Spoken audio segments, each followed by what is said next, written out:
मित्रों, शिक्षकों के ट्रांसफर पोस्टिंग को लेकर तमाम तरह के कयास लगाए जा रहे हैं। रोज हो रहा है कि अब पोस्टिंग होगी, अब पोस्टिंग होगी। बीपीएससी वाले भी बेचैन हैं। जो सक्षमता परीक्षा पास किए हैं नियोजित शिक्षक, वो भी बेचैन है कि कहाँ होगा पोस्टिंग, कैसे होगा, कब होगा।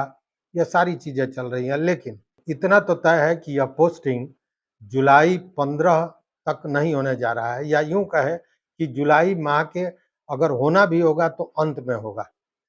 उसका कारण यह है कि शिक्षकों के ट्रांसफर पोस्टिंग के लिए नीति निर्धारण को लेकर एक कमिटी का गठन सरकार द्वारा किया गया है।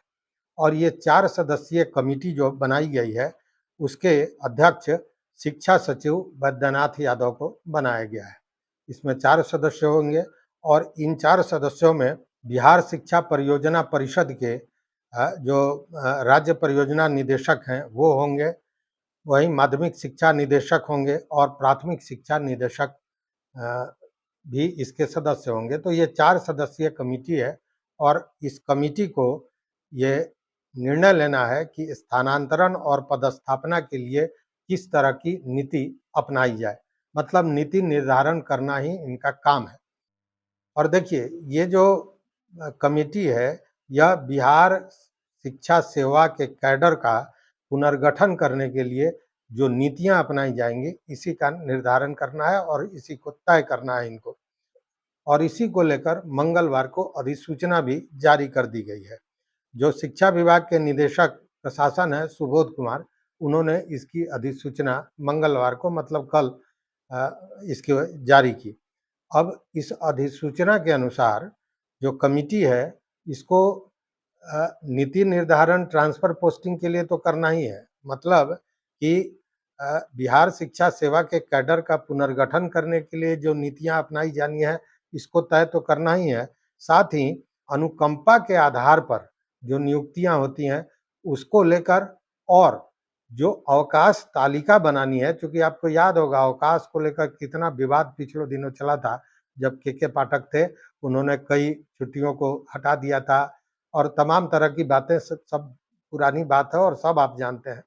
तो इस कमिटी को अनुकंपा पर नियुक्ति के लिए जो नीतियां हैं वह भी निर्धारित करनी है, साथ में अवकाश तालिका का भी निर्धारण करना है।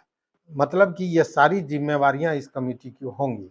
आपको बता दें कि जो शिक्षा सचिव हैं बैद्यनाथ यादव, वो माध्यमिक शिक्षा निदेशक भी बनाए गए हैं, क्योंकि पहले जो सन्नी सिन्हा थे शिक्षा निदेशक, वो जो है सो अपने ओरिजिनल जो उनका विभाग है रेलवे बोर्ड, उसमें वो भेज दिए गए हैं। तो इस अतिरिक्त प्रभार में भी बैद्यनाथ यादव जी हैं। तो अब ये जो कमिटी है, इसको ये कहा गया है कि वो जो भी नीति निर्धारण करती है या अपना रिपोर्ट देती है, वह उसको 15 दिनों में देना है। और कल 2 तारीख को ये कमिटी का गठन हुआ। तो अब आप अंदाज कीजिए कि 15 दिन में इनको देना है, तो 15 दिन का मतलब कि 17 तारीख तक इनको अपना रिपोर्ट देना है। और अब जो ट्रांसफर पोस्टिंग होना है, वो इन्हीं रिपोर्ट के आधार पर होना है। तो नीतियां बनेगी, उसके बाद रिपोर्ट आएगा, फिर रिपोर्ट पर शिक्षा विभाग द्वारा उसको देखा जाएगा। मतलब 15 दिनों में ये रिपोर्ट आएगा और उस रिपोर्ट के बाद ये देखने वाली बात होगी कि रिपोर्ट को शिक्षा विभाग सीधे ग्रहण करता है या उसमें कुछ और संशोधन किया जाता है, और सी बातें आती हैं। निश्चित रूप से इस पर भी विचार विमर्श होगा। और मुझे लगता है कि इसमें केवल शिक्षा मंत्री, अपर मुख्य सचिव ही नहीं, साथ में मुख्यमंत्री से भी इस पर चर्चा होगी, क्योंकि शिक्षा विभाग में जो ये नीति निर्धारण हो रहा है, इसका इम्पैक्ट, इसका इफेक्ट बड़ी संख्या में, मतलब लाखों शिक्षकों पर होना है। तो इन सारे चीज़ों पर तो समय लगना ही लगना है, और उसके बाद जो फाइनल होता है उसी आधार पर ट्रांसफर पोस्टिंग होना है। इसीलिए मैंने कहा कि ये मान के चलिए कि जुलाई के मध्य जुलाई तक तो नहीं, जुलाई के अंत तक संभवतः ट्रांसफर पोस्टिंग की प्रक्रिया शुरू हो या फिर और भी विलंब हो।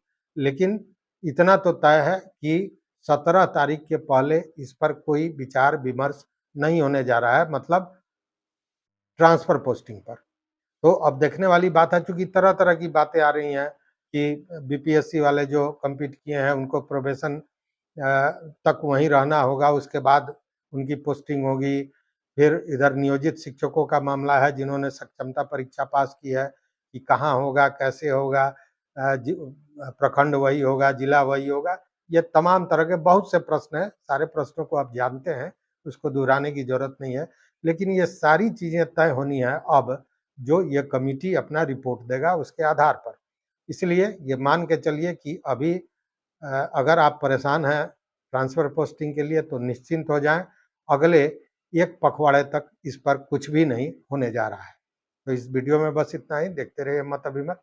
मित्रों, चैनल पर नए हो तो सब्सक्राइब कीजिए, लाइक कीजिए, दोस्तों के साथ शेयर कीजिए और इस पर अपना विचार विमर्श ज़रूर दीजिए कि ट्रांसफ़र पोस्टिंग की नीतियों में क्या-क्या अ, ऐसी चीज़ें हैं जो रहनी चाहिए। मतलब उसकी उपेक्षा अगर की जाती है तो निश्चित रूप से ये नीतियाँ सही नहीं मानी जाएँगी।